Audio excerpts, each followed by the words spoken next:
back to my channel. Really sorry for the funny angle, but the sun is being really awkward, and if I put you in my usual spots, I'm really dark and I just can't adjust the lighting properly on the camera. But basically this is my 12-week bump update, and oh boy have I got a lot to tell you.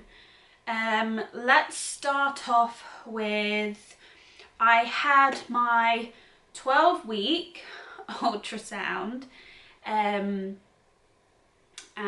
when I went in for it, I wasn't actually as far along as we originally thought. So I actually should have turned, I think, 12 weeks on the day that I actually went, according obviously to the app as they go from your last cycle. And it turned out that I was only measuring around about 10 weeks, sorry. So I had to reschedule another ultrasound, which we did, which I have had, and I'm measuring perfectly now. Everything is fine. They took, you know, the usual precautions. They checked the fluid on the back of the neck. Is it fluid? Whatever they check on the back of the neck. And obviously I've had all the bloods done for testing for Downs, etc., which I've not heard back from yet. What else has happened, you might say?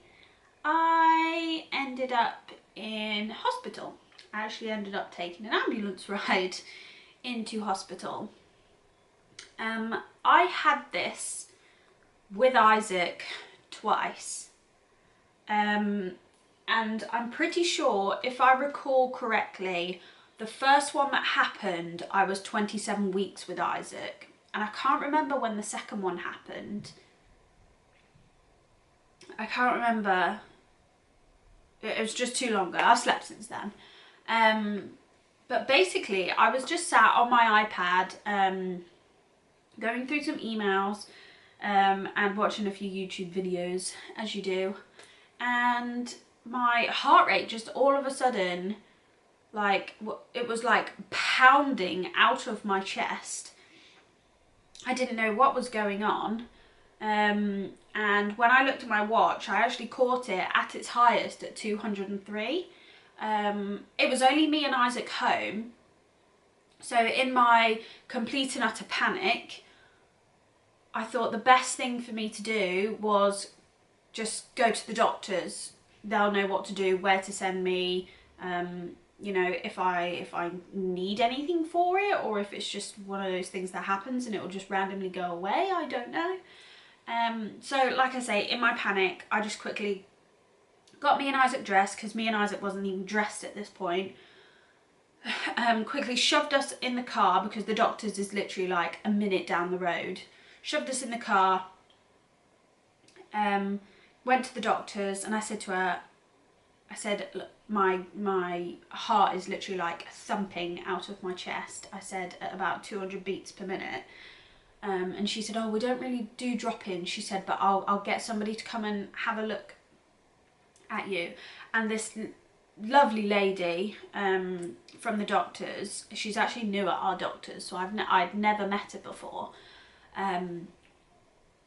She saw me, and I can't thank her enough for seeing me, because literally the time she saw me, she she did all the checks and listened to my chest, etc., and she said all of that was, everything was good basically, just other than my heart rate, and obviously the fact that I was a bit panicked, and you know, I was getting a bit hot and sweaty, and from that, just from the pure panic, because obviously your heart is what keeps you alive, and I didn't know what was wrong. So, and when she took my heart rate on one of those monitors that they just clip onto your finger, it had gone down to 180, which is obviously still high, but obviously not as high as I had recorded it.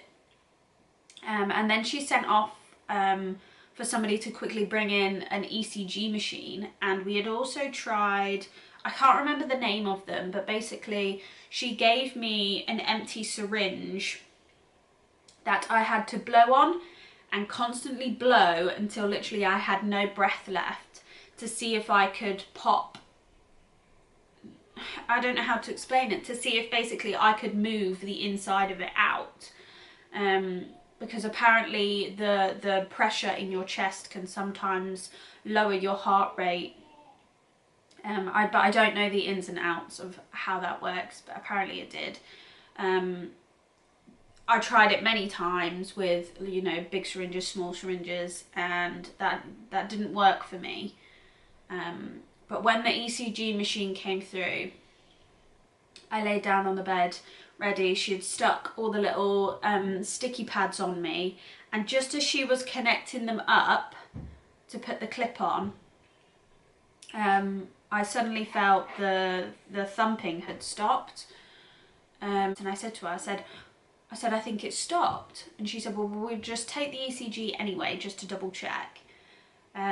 Which she did. And my heart rate was still high. It was 111, I think, when they took it.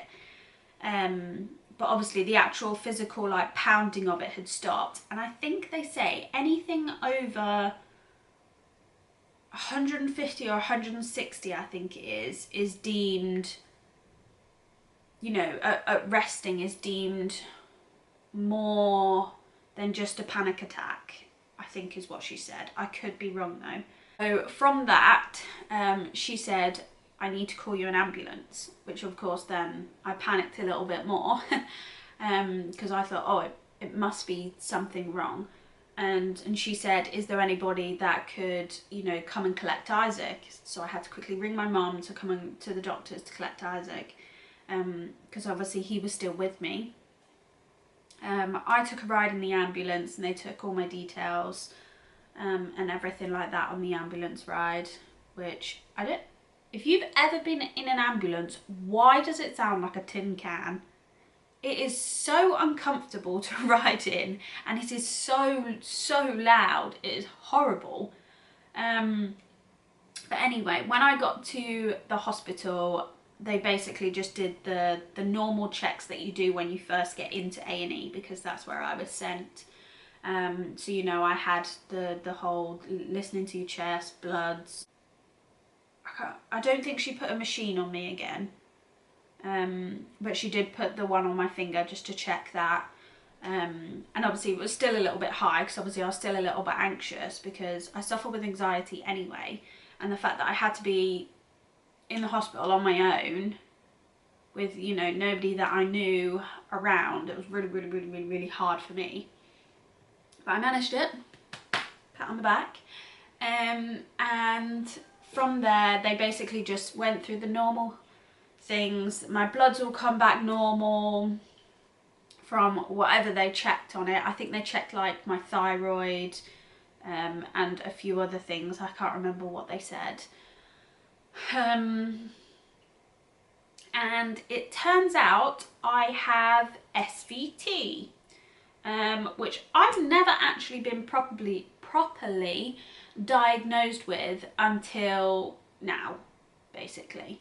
They said about it when I was pregnant with Isaac, but I don't think it ever actually turned into this is what it is, you know, specifying what had actually caused the problem. I think they just thought it was just pregnancy and, you know, the extra added hormones, the weight, etc, etc. Whether they thought it's just because I'm a small person, you know, I'm only 5 foot, you know, I'm not a big girl. So whether they thought it was just to do with that, I don't know. But I have been properly diagnosed with it now, with SVT. So I have got to be careful of no caffeine, which I don't ever touch really. I mean, I'll have the odd coffee from like McDonald's or something like that, but if I do have it, I always make sure I have it in the morning, and I always get a medium, I never get a large. So no caffeine, no alcohol, which I never drink anyway. If I do, it's probably 1 drink a year on Christmas or something like that. Smoking, which I don't smoke, and sometimes your diet can cause effects, so obviously make sure you're not eating loads of fatty, greasy, spicy foods, as that can cause triggers. Trying to figure out how to deal with it, because it's one of those things where you never know when it's coming. It could just come randomly. So, you know, dealing with that, with my anxiety, because I'm not taking my anxiety meds anymore, is really, really, really difficult. And certainly having a place like this to talk to about it. And, you know, I've had a couple of people from my previous video say that they've, you know, gone through the same sort of, you know, issues, not necessarily this sort of issue, but issues just generally in pregnancy. And it's really, really heartwarming to know that you're not the only one out there. And this is one of the main reasons why I made the YouTube channel in the first place, because you kind of feel like you're not going through this journey alone, and you have like your own little support system. And obviously as a bonus, you get all these as memories that you get to keep and look back on, and never forget, which I think is great. So that has been my 12 weeks. Just to go into a little bit about my symptoms from 10 to 12 weeks now. My nausea has pretty much disappeared. I get little bouts of it now and again, but it's only really when I'm like really, really hungry. The bloating has pretty much gone, but I do just have to be careful that I don't eat too much at once, because obviously if I do have a big meal, I do put myself in a bad way. So long as I don't do that, I'm okay and don't really suffer with that anymore. I've suffered a little bit with acid reflux, which I've managed to control with just some antacid tablets, which has been helpful. But other than that, I don't think I've really suffered with anything else. Oh, tiredness is still a thing. But I also think I'm low on iron, because I was anemic when I had Isaac quite badly. So I've just decided this time that I'm just going to take one of my iron tablets that I do have already every other day, just to keep on top of things, just make sure that my iron supply is there and it is up, because I think I'm pretty sure that's where my tiredness is coming in. But apart from that, I haven't really got anything else to update on. You know, I hope there is someone out there who watches this who has SVT and obviously is pregnant, because mine seems to be prominent a lot more in pregnancy, just from obviously the extra hormones and the extra blood flow that's having to go round. So if there is anyone out there, please do comment in the comment box below, because I would love to ask you some questions, and you know, just talk about it a bit more, maybe in depth.